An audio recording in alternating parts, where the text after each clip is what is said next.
Are you serious? I love my travel mugs, but oh no, I don't think I want to travel on New World Order Airlines. That's right, the NWO, New World Order Airlines. The Illuminati may be controlling soon all airlines with a new RFID microchip implant that would become your boarding pass. In other words, it's biometric identification going to another level. In other words, you would have to have an implant, an RFID microchip, and you cannot fly anywhere in the world. This would stop people, this is their reason, they would say this would stop people from having fake passports, slipping into different countries. It'd be a great way to control who gets to fly.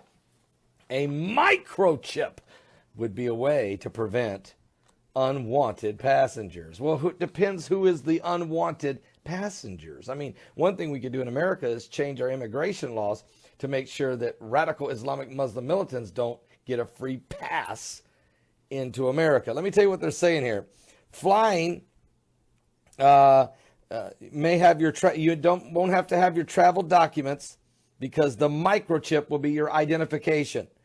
And American flyers could potentially even have to carry a passport on domestic flights if their state does not stick to this government ID timeline. They're really talking about a microchip for the only way that you can fly. It's the kind of an ID hassle. Flyers could leave all their ID at home. Won't have to worry about it. And well, of course, this is the mark of the beast. I mean, if you take the mark, that you won't need to have a driver's license or a social security number or anything. It's your biometrics. You become part of your RFID. Once that microchip is in you, then you become a part of the system. We will finally complete the biometric entry-exit visa tracking system, which we need desperately. For years, Congress has required biometric entry-exit visa tracking systems, but it has never been completed. The politicians are all talk, no action, never happens, never happens. Hillary Clinton, all talk. Unfortunately, when there is action, it's always the wrong decision. Do you ever notice? In my administration, we will ensure that this system is in place.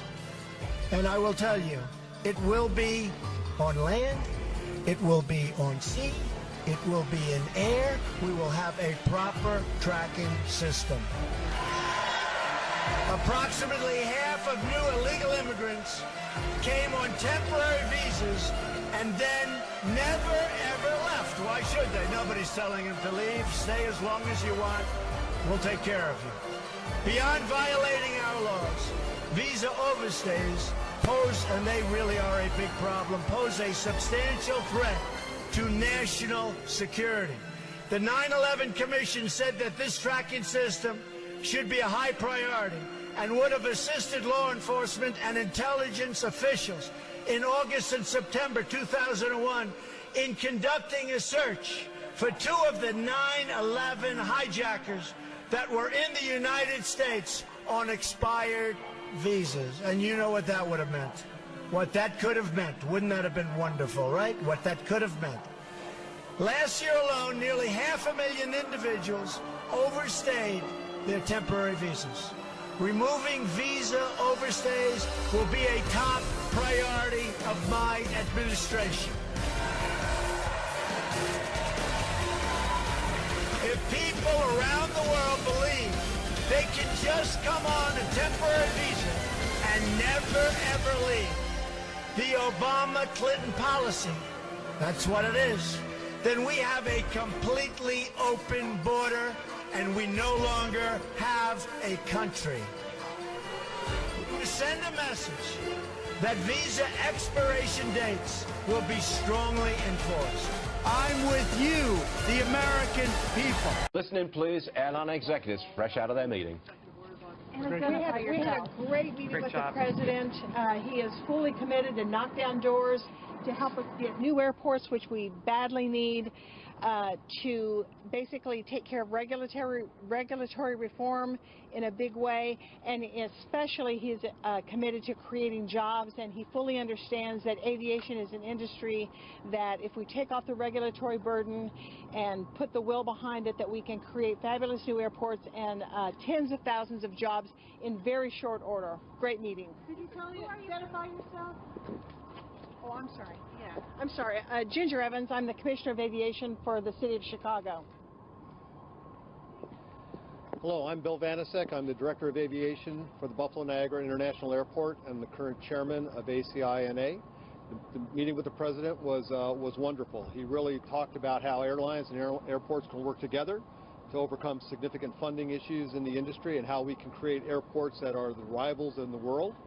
We certainly plan to have more conversations with both the President and our airline partners on making airports in the United States the best they can be. We want to make Americans' airports great again. Did you talk about raising the PFC charge? Good morning, everyone. My name is Gary Kelly from Southwest Airlines, and we've had a delightful meeting with the President and his staff. I'm also delighted to report that we're very well aligned on at least some very key topics. Income tax reform, regulatory reform, and especially growing our industry. And we need to invest in the infrastructure. We're especially keen on modernizing the air traffic control system. So I was delighted to see how well aligned we are, and again, it was just a very, very good meeting. So thank you all very much. About the immigration ban and the effect on your airlines and airports? Good morning, everyone. I'm Bill Flynn. I'm CEO of Atlas Air Worldwide. Our focus is mostly freight and express traffic, and so we share the same views that you've heard from my colleagues here from the airports, as well as Gary Kelly from Southwest. Really, the meeting focused on what kind of initiatives and actions can we take that will improve the overall experience for our passengers, for our customers, make the contributions we want to make to the communities that we serve, and then how do we grow our business such that there's more opportunities for our employees, as well as the opportunity to create new jobs and high-quality jobs in the aviation industry overall. We talked about the significant contribution that our industry makes to our economy, and it was a good free flow of ideas. It frankly was unique, I think. We haven't had a meeting like this as an industry with the President, and I come away from it excited and very optimistic about what we can achieve. Thank you. Did you talk about the ban at all?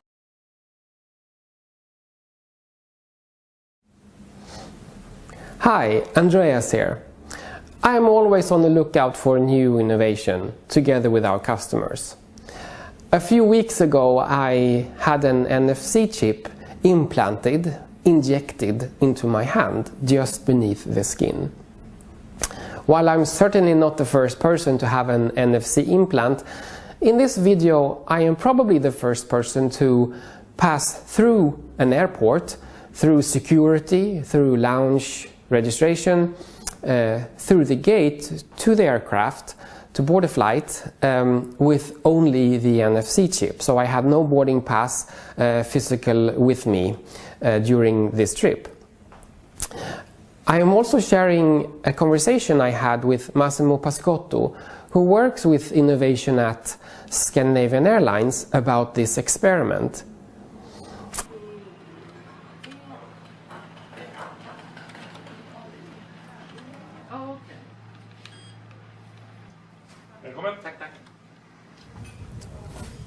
My name is Massimo Pascotto, working here at SAS within innovation in digital, and I'm here today with Andreas Sjöström, and I'm head of digital at Society. Awesome. So where are we now, Andreas? And why are we here on Sunday morning? Yeah, exactly. Sunday morning, up early, and I'm off to Paris. We are meeting at the nice SAS lounge here at Terminal 5, and today we're making a pretty interesting experience on how to pass through the airport as quickly as possible. Fantastic. And you know, and speaking of which, I remember, you know, we started introducing boarding pass through the usage of kiosk years ago, which was innovative. You didn't need to go to a desk and get a boarding pass, and then we started discussing about unprinted boarding pass. So you have a printer home and you can print the boarding pass. A few years ago we were actually the pioneers in using NFC technology, near fields communication. You mean the sticker that exactly. you put on the back of your phone, exactly. and you can use that as a boarding pass? Yeah. And it was pretty awesome experience, because you didn't have to to do pretty much anything. You just beam the phone on top of the reader, and you were just going through security. But today we went an extra step, an extra mile, right? Yeah, exactly. So a few weeks ago I had an NFC implant. So I actually had injected an implant, a small chip in my hand, and we put my Eurobonus number into the chip, and today when I passed through security and the lounge registration, I just waved my hand over the reader and I could pass through. So no more boarding pass, no more picking up the phone, just passing You through. don't need to care about batteries, right, or No, whatever. exactly. So how deep is the implant? I mean, It's just beneath the skin, so you can actually feel it if you touch it. Yeah. Okay. Here is the point: you don't need anything to be identified, to be recognized, to go through a touch point, whether it's a security or lounge or a gate, right? So I think that's the breakthrough, really, that you don't need to carry a boarding pass, or to carrying a device, or to have batteries or whatever. Exactly. And from an implant perspective, I mean, we are really used to, I think, already accepting the idea of an implant with a pacemaker, of course, and then with the sensors now, digital electronic sensors becoming smaller and smaller, and it becomes more, common that you track your fitness, your health, how you move around with sensors in the app phone or whatever. I think in the future, I think it's going to be more common to actually put electronics and digital things as part of your body, as right? part of your body. And in innovation, you are in innovation in SAS, and I'm innovation in Society. I think a key part in innovation is actually to be part of the experimentation. Yeah. That's good. Yeah. But thank you, Andreas. It was really interesting, and now we will be boarding. You will be actually the very first passenger probably ever boarding a plane with an implant, right? Yes. Today. So it's going to be a flight to Paris, and we're boarding no paper printed boarding pass. Fantastic. And no app or stickers inside of the hand. Fantastic. Yeah? Good luck. Okay. Thank you. Thank you, Okay, Andreas. great. Thank you. Thank you.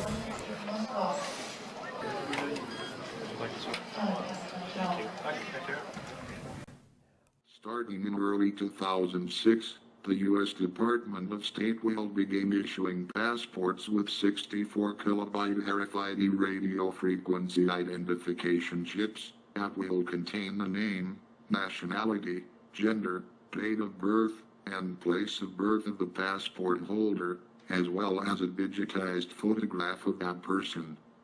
The U.S., Mexico, and Canada organized some 20 different shadow government bureaucratic working groups composed of agency heads and undersecretaries in the three nations.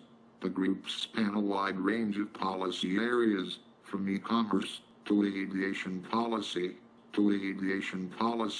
to borders and immigration, trilateral travel, transportation, to aviation policy, to borders and immigration, trilateral travel, borders and immigration, trilateral travel, transportation, energy, environment, food and agriculture, health, and financial services. Passports with 64 kilobyte RFID radio frequency identification chips. What is new is that from now on this information is stored in a tamper-proof chip with the addition of digitized fingerprints. The biometric passport is secure thanks to the chip. The biometric passport is proof of our identity in the digital world. The most highly protected part is access to the data. Thanks in particular to the chip, we have a more secure document and identity protection. The biometric passport means a faster identity check. The new generation of secure documents. Just and Qatar Airways is among the first to officially put the new U.S. immigration and travel rules into effect. An advisory put up on the airline's website just a short while back talks about the ban with regards to Muslim countries including Sudan, Syria, Libya, Iraq, Iran, and Yemen. 7 countries, a temporary ban, a change of entry requirements for those passengers headed to the United States. Those travelers can only head there if they have a green card. The travel ban also excludes professionals, students, and tourists from outbound travel from these 7 countries. Now, Qatar Airlines might be the first to put out the details of what the new U.S. travels are, but its implications are just slowly becoming clear. 5 passengers from Iraq and 1 more from Yemen were stopped on Saturday from boarding an Egypt Air flight from Cairo to New York. This after President Trump stopped the entry from these 7 Muslim-majority countries. Again, Sudan, Syria, Libya, Somalia, Iran, Iraq, and Yemen. The ban, again, temporary for the next 90 days. Trump says this would give up enough time for his administration to develop stricter screening procedures for refugees, immigrants, and visitors. Trump says this would give up enough time for his administration to develop stricter screening procedures for refugees, immigrants, and visitors. Airport sources say passengers arriving in transit to Cairo were also stopped, and if they met those criteria, they then were redirected to flights headed for their home countries despite holding valid visas. The bans, though temporary, have started immediately. Trump put a 4-month hold on Friday on allowing refugees into the U.S. as well. Trump says the move would help to protect Americans from terror attacks. Now, besides Cairo, it's not clear which other airports have implemented the ban and what impacts this ban could have on students and those who are on work or tourist visas, again, from these 7 Muslim-majority countries.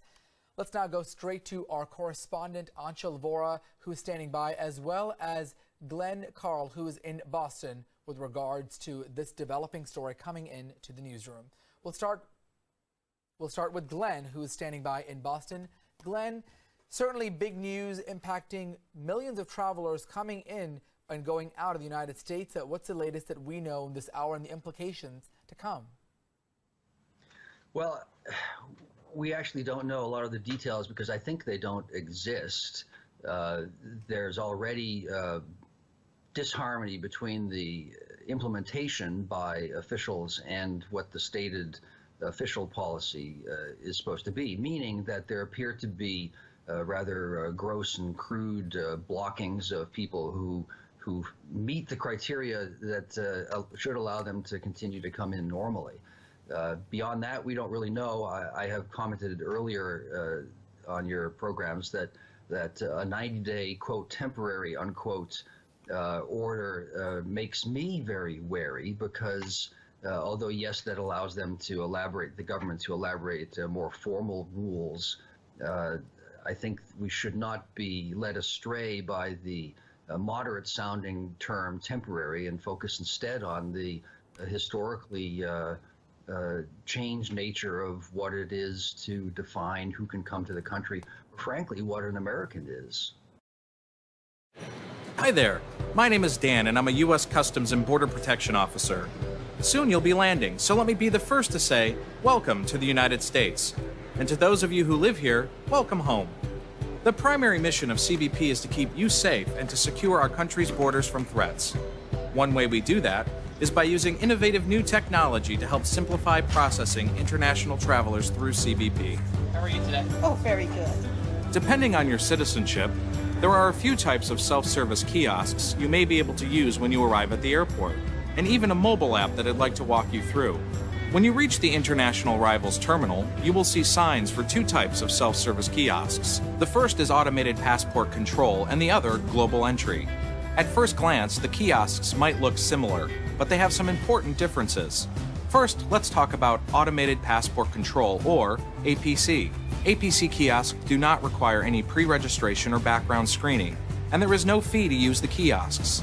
All you have to do is scan your passport and follow the prompts on the touchscreen. United States citizens, Canadian citizens, and international visitors traveling on a B1 or B2 visa are eligible to use the APC kiosks. Next, let's talk about the global entry kiosk and some of the benefits, including TSA PreCheck. Like APC users, Global Entry members also use self-service kiosks, but they must undergo a background screening and interview. There are two primary benefits of membership. First, unlike APC kiosk users, GE members typically do not have to present themselves for inspection to a CBP officer. And secondly, Global Entry members enjoy TSA PreCheck benefits. That's right, Dan. TSA PreCheck includes expedited security at checkpoints nationwide, including domestic flights. These are some serious perks that will save you time, whether you're a frequent international or domestic traveler. To apply for Global Entry, visit globalentry.gov. You'll need to set up an online account and go through an interview process at an enrollment center. At CBP and TSA, we're improving to keep you moving. On behalf of the dedicated officers nationwide, we hope you have a pleasant trip and enjoy your time in the United States.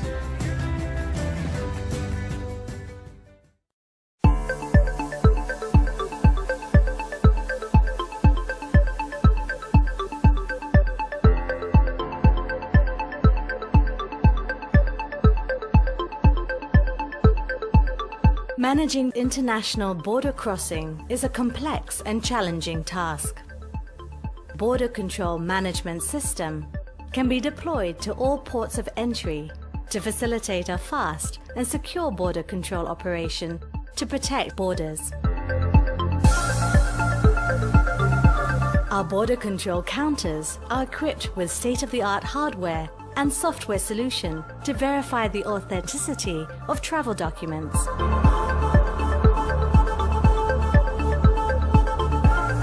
The passenger's details are also checked against the warning index to ensure that they are not currently wanted by any official agencies.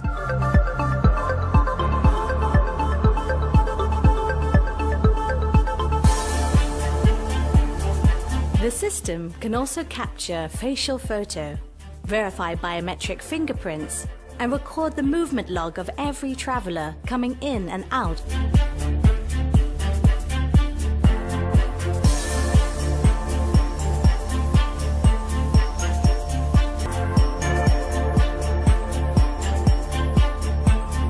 By comparing the biometric information stored in the e-passport chip against the information printed on the passport data page, our solution can easily detect travelers attempting to use a fraudulent passport.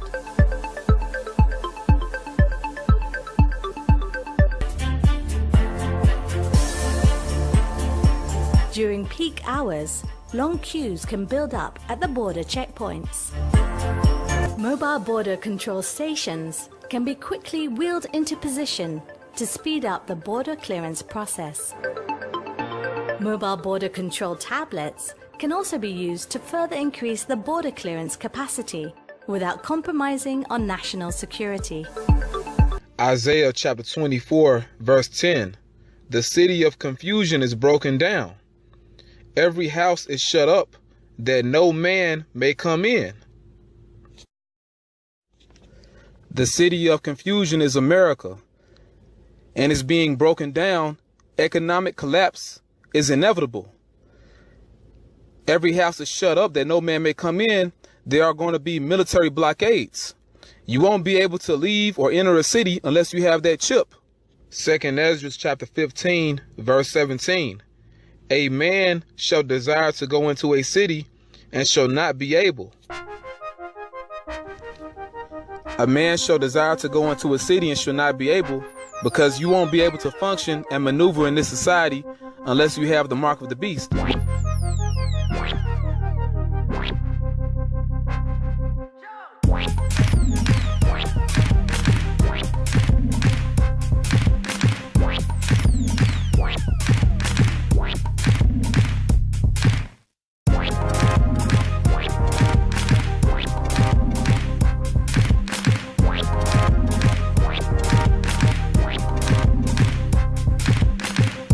Here are 10 failed